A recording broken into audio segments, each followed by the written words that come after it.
most original and creative talent in our business. Would you welcome Mr. Orson Welles? Ladies and gentlemen, Orson Welles again, come to call for another visit. Good evening. This is Orson Welles. Hello, Americans. This is Orson Welles speaking. Today, January 6th, is the Feast of Epiphany. Well, Epiphany Eve is like the night before Christmas. If you hang up your stocking, if you were good, when you wake up, you find it filled with gifts. I hope you found something in your stocking this morning. I hope it wasn't a run. Well, with this holiday goes a beautiful story, a very beautiful one, and I'd like to tell you it. But first, an important announcement. If you listened to this program last week, you heard the important special announcement that was made. It was one of the biggest pieces of news yet revealed concerning post-war radios. It was the first word about an exclusive new development that you will find on radios which carry the Lear name. For the past months, we've been telling you about wire recording and the Lear wire that remembers. Now Lear has gone further, carried recording another great step ahead, and announces this new Lear achievement. It is sound on tape. This is a way of recording far more faithful and easier to use even than wire recording. You touch a switch and presto, you're taking down the songs of your youngsters or the voices of your friends. Then immediately you can play any of these back, for with this system there's nothing that has to be rewound. The recordings are yours for a lifetime if you wish. New tapes are inexpensive, much less than the previous wire. And, of course, there's the feature that one tape can be used over and over again. Previous recording disappears when something new is recorded. It is still further proof that you get the newest and latest advances when the radio you choose carries the name Lear, L-E-A-R. Now, back to Orson Welles. Every year, a lady friend of mine, Mrs. Baroni, who is a good 78, has been telling the story of Epiphany on Epiphany Eve to several generations of Baronis. They're all American citizens in her family, but the old lady was born in Florence, and she tells the tale exactly as her grandmother told it. In case your grandmother wasn't born in Italy, I thought you might be interested. Here it is. The woman looked up from her work. There was so much work to do in the house, but she put down her brush. There were some people in the road, out there by the well. She washed her hands and folded the towel and put it back in its place, and then she opened the door, sighing as she thought of what she'd left behind undone. She went out into the road. She could hear the children chattering and giggling. The little monkeys, she thought. Their mothers should teach them better manners. Standing apart from the children at the well, the mothers, their arms folded, their heads tipped toward each other, were gossiping quietly, staring at the queer, grand-looking foreigners who had stopped at the village for water. The woman was old, but she walked proudly. Her neighbors were afraid of the strange men, and she was not. They were holy men, and the woman had no fear of them because she was certain that she was as godly and good as any foreigner. The woman's name was Bethana, and she was hated in her village. She would not suffer the children to play in her courtyard or in her fields, and she never gave them candies or sweets. The mothers of the children hated her because she said more prayers than is comfortable for ordinary women, and the men might well have hated her because she owned the land on which most of them worked, but in fact, she was disliked by them because she was ill-favored, and most of all, because she was lonely. Bethana moved to the well through the crowd of her neighbors, and the smallest of the children made way for her to pass. She was happy. Her neighbors were jealous. There was not one among them who would dare to speak to these alien men. "You must have come a great way," she heard herself saying. "You are holy men, and so it is proper that I ask you to rest in my house tonight." "We cannot rest," said the gravest of the elders, a lean, gray-bearded man with a look in his pale eyes you will find in the mariner and in the philosopher's eyes. The look of gazing far and hard at the horizon. "The sun is almost down, and we travel only by night," he told her. "But you are men of God. Why then do you wait for darkness?" she said. "Who searches for you?" "It is we who search," they told her. "We wait for the darkness, that we may find our way." "I am an old woman," said Bethana, And now you are making fun of me. We are speaking the truth, said the eldest. Bethana looked into his pale, clear eyes. Her heart was troubled, and although she could not tell why it was so, she felt her spirit lighten. She was old and ugly, but she felt now as only the beautiful feel when they are very young. The sun was low and red. The women of the village moved away, returning to their kitchens, the children with them. A silence rose out of the dusk, and even the dogs stopped barking in the fields. The strangers stood together, holding a single gaze, unblinking and very serious. "What are you looking for?" Bethana whispered. The eldest finally made answer. "We have come to a great door," he said. "A key has been given us to that door." "The worship of God is my life," cried Bethana. "Show me your key." And now the strangers fell to their knees. She observed that their heads were not bent in prayer, but raised, as heads are raised to listen and to watch. The sun was gone. Bethana saw that they were looking at a star. "Behold," they said, "there is the keyhole." The wise men rose and went to their dromedaries. "The star is your sign," said Bethana. "Where is it leading you?" "To the King of Heaven," said Jasper of Taurus, king of the land of Myrrh. "To the Son of God," said Melchior, king of Arabia, rich in gold. "To the Savior of the world," said Balthazar of Saba, where the frankincense flows from the trees. "I will go with you," said Bethana to the three kings. But even as she spoke, she thought of her house, of the work undone, of the door unbolted. "I will go to my house, and then I will come with you." And they said to her, "We cannot wait for you." The woman hurried to her house. "I must bring the child a gift," she thought, and went to the place where she kept secretly her sweet things and filled a bag with them. When she returned to the well, the strangers had gone away. The star marked a path across the fields and plains, and the path was empty. The wise men had followed the star over the rim of the world. They were beyond the horizon now, hastening to Bethlehem. The night was very still. She listened hard with her old ears, and she heard nothing. Looking, listening, she stood there, her old heart heavy with dread, and then heard a sound, but it was not the three wise men returning for her. It was running feet barefoot. It was a child who lived in a small farm nearby. His father was her tenant. As the child came to the well, she spoke to him, and by the light of the star, she could see the hate in his small face.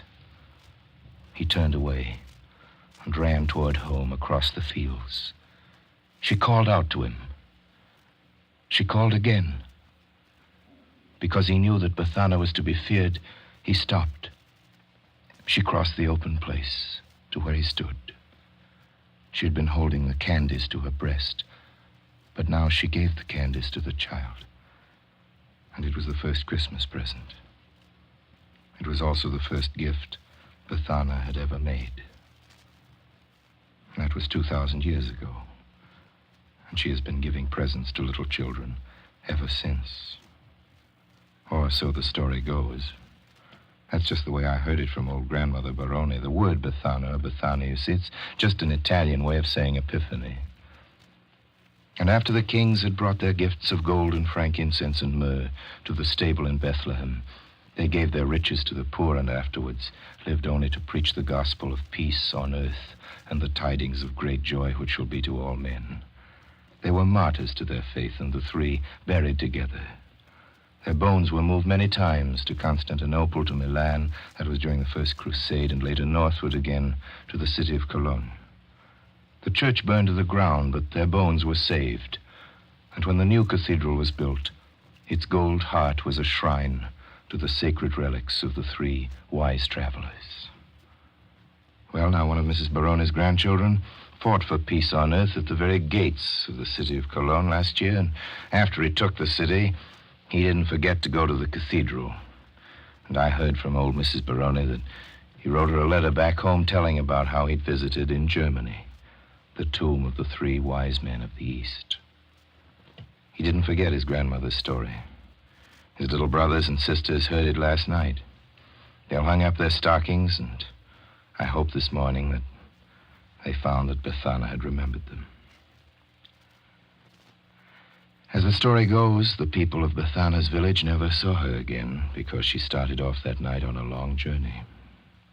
She went searching for the child Jesus, whose name is another word for truth. And like so many of us, she's never found him.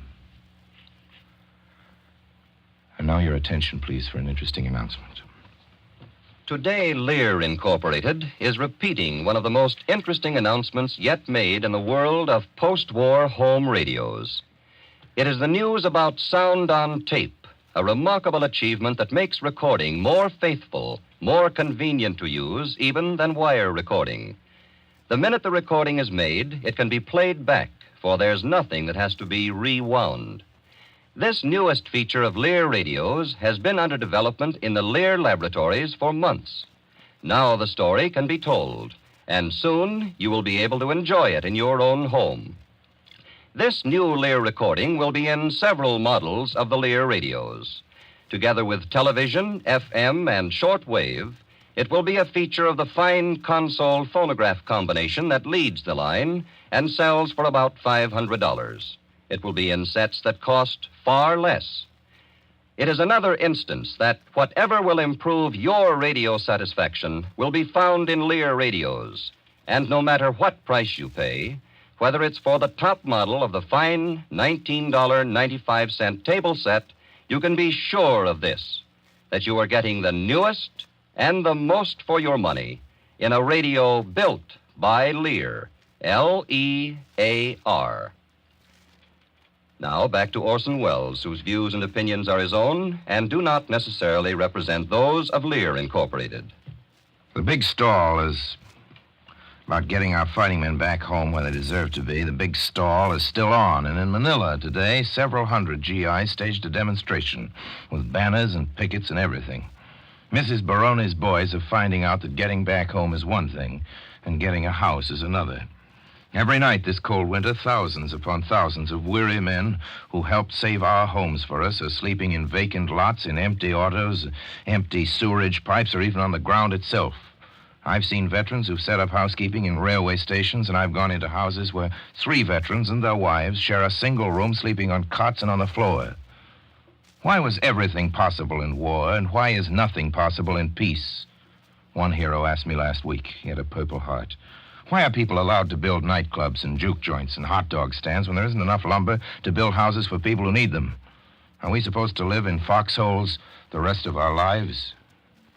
The president spoke about this housing scandal the other night. I didn't think that talk of his was much of an indication of this, but in Washington, people who've seen Mr. Truman in the past 2 weeks tell me that he's abandoned all thought of compromise with his die-hard conservative friends on Capitol Hill. A group that discussed the FEPC with Truman recently was amazed to hear the president telling them that they weren't asking for enough. A delegation sponsoring a more liberal foreign policy was startled to have Truman endorse their position, and without hesitation. A delegation representing people who've supported Roosevelt but who've been lukewarm about Truman went to see him and were roundly dressed down. "You can't expect me to get results single-handed," he barked, which was pretty much the gist of Thursday's broadcast. He's thinking that way. He needs help, and he's saying so. A White House insider told me this yesterday. Truman is for the same thing Roosevelt was for. He just lacks know-how, but he's learning fast.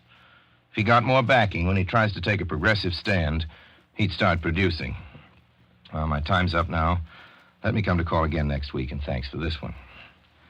Till then, speaking for my sponsors, the makers of Lear radios, and all of us, I remain, as always, obediently yours.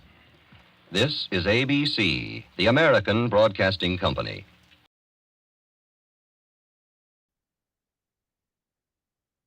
Well, hello again. This is Buck Benny speaking. I am joined by Kathy Fuller-Seeley, and I'm joined by Terry Phillips. Hello, hello. Hi, guys. And Today we're doing another Orson commentary. It's 2024. We did a batch. We've done a batch of these in a row, and you're like tuning in every week, and you're like, do they ever change their clothes? It's like, well, we tend to do a few of these in a row. It's like Kathy would always tell me about Jeopardy and how they'd record how many episodes they do. Outfits to. Yeah, and you change. So you would actually bring multiple outfits that you're supposed to change They into. told you to bring multiple jackets and such, or a scarf to make it look like a different day. So. Very cool. Okay. So See, I should, so I got my, so it's a completely different podcast now. This is weeks later. Yeah. And so we're covering lots of ground. I got nothing else, but that's what I got. So anyway, for this one, let's just swing over to Terry and see what he noticed in this one that was anything. Well, this one was broadcast on Epiphany on January the 6th, 1945. 46. Yeah. 46. And this date, January 6th, is also Armenian Christmas. Okay. Full disclosure, my ethnic roots are Armenian and Greek. And on the Greek side, Orthodox Christmas is January 7th. And it has to do in part with the difference between the Julian and Gregorian calendars, that 13-day difference, which is why Russians to this day celebrate New Year, and they celebrate Old New Year 2 weeks later. Okay. And it's also, well, no, I guess it has nothing to do with the difference in Easter. That's a whole other thing. But the amount of time that Wells spends talking about Epiphany, I found fascinating. I also wrote down one of my all-time favorite quotes from Orson Welles. He suggests that somebody else said it, but I think this is Welles. And the quote is, "Why is everything possible in war and nothing possible in peace?"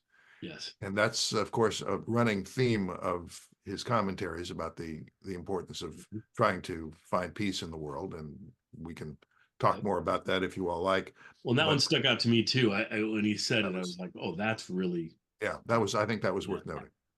Yeah, agreed. Kathy, what did you think about this one, or what stood out to you? Well, the story of Bethana and following the wise men really touched me as sweet, because my mother was very attached to stories of the Nativity and Christmas, and she created a lot of crafts and needlepoint figures, and so she's very invested in all this. And I'll have to go find her Bethana figure and pay it some homage.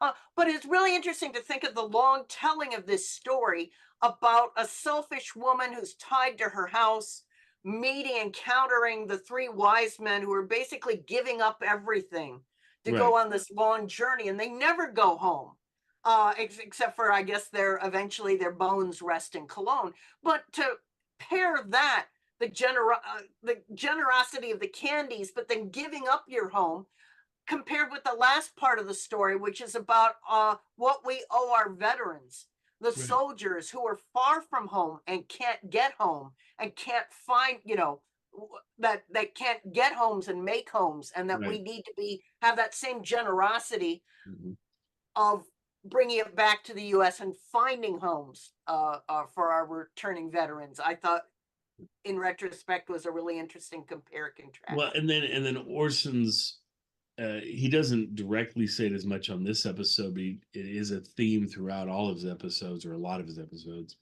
is that the government should be more supportive of our veterans coming home, and they're not done yet. It's like, yeah, they gave their all for you. A lot of them gave their lives for our country, for world peace, and they're coming home, and you need to see that final stage through of them getting their lives back and that sort of thing. And he doesn't feel like the government's done a very good job of that. Just sort of dumps them back into America and says, good luck to you. When it's difficult to impossible to buy a new car. housing, the lumber shortage. It's Right. Oh, and really those hard to get a house awful Rosie made. the Riveters have taken your jobs while you were gone. So Correct. you're right. He's so anxious in the short term, but when you teach the history in the longer term, of course, we eventually got the GI Bill. Yes. And they eventually came up with ways of a relatively inexpensive suburban housing, which was great for the white folks, but disastrous for minority communities who were then sort of shoved into decaying inner cities. So it's so, as you've said about so many of these episodes, it's fascinating to be right there, just a few months after the end of the war, to Yeah. think that instead of it just being this happy, relieved occasion, to think that there were so many other pressing issues. Right. But he never does talk about saving jobs for Rosie the Riveters. So. No. Yeah, I'm glad you brought up the issue of discrimination against African Americans, because one of the things I often learn something listening to these Right. commentaries, because I have to look up abbreviations, Yeah. acronyms, and Yeah. references that he makes. And one of them in this commentary was the FEPC, which I'd never heard of, the Fair Employment Practices Committee, Oh, which okay. was created by executive order by Franklin Roosevelt in 1941, on June the 25th, to be exact. And it said that in the war effort, and in unions and in government entities that were hiring people to support the war, that you could not discriminate on the basis of race, creed, color, or national origin. That eventually, of course, turned into the EEOC in 1965. But I thought that it was fascinating that from early in the Yeah.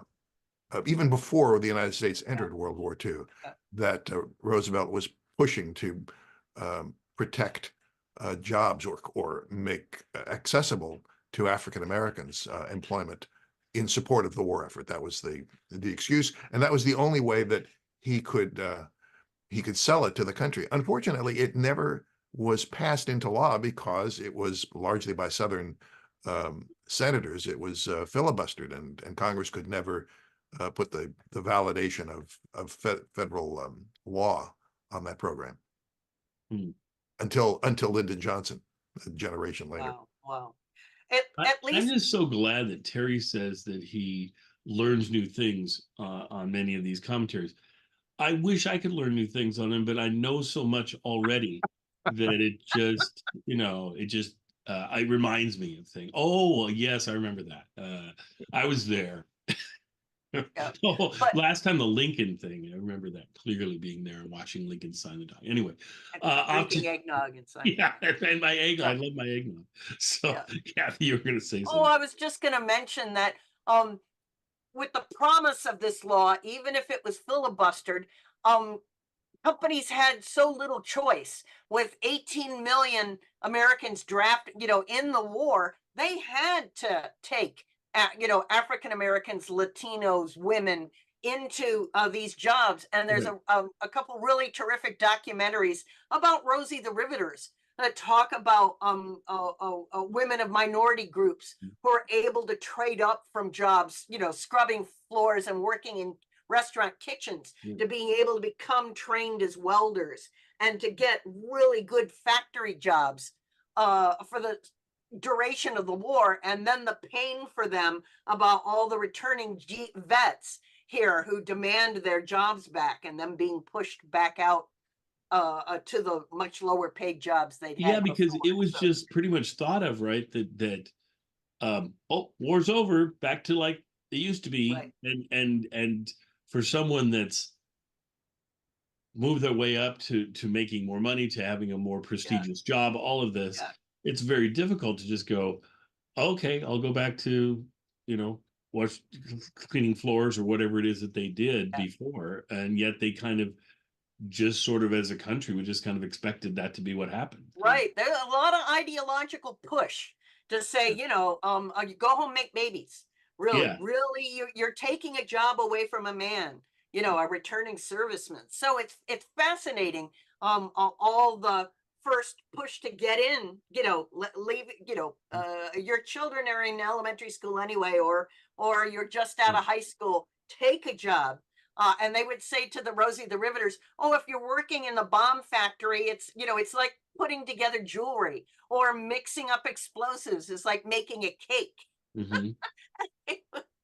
By contrast, after the war, in the Soviet Union, because so many men had been killed, I mean, tens of millions died in the Second World War from the USSR. A lot of women moved into jobs and then remained in those jobs. There's a disproportionately large number, for example, of physicians in the Soviet Union Wow. who were women. And in many jobs, in a lot of heavy industrial jobs, which we did not see in this country.